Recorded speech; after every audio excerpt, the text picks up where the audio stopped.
వచ్చింది.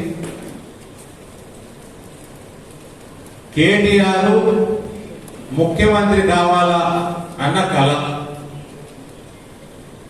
కొడుకు కళ నెరవేరుస్తుంది. తండ్రి ఎన్నటికన్నా ఒక మంచి వ్యక్తి, ఒక మంచి గ్రౌండ్ లెవెల్ నాయకుడు, 6 సార్ల ఎమ్మెల్యేగా మీ అందరి ఆశీర్వాదంతో గెలిచిన ప్రజానాయకుడు,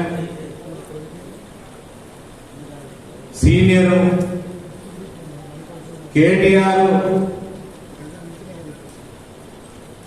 మా అయ్యకి బుద్ధి లేదు, ఎవడన్నా కేంద్ర మంత్రి పదవి వదులుకుంటాడా అని వాళ్ళ అయ్య తిట్టినప్పుడు వాళ్ళ నాయనతోటి టిఆర్ఎస్ పార్టీకి పునాదులు వేసిన వ్యక్తి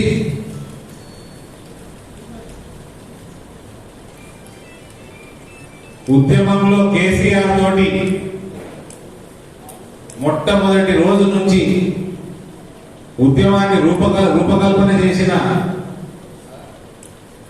జయశంకర్ గారు కానీ, కొండ లక్ష్మణ్ బాబూజీ కానీ,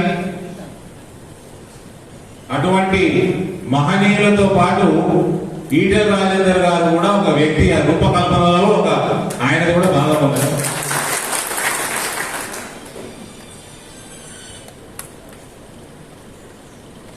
ఇక కొడుకును ముఖ్యమంత్రి చేసుకుంటానికి ఎప్పటికన్నా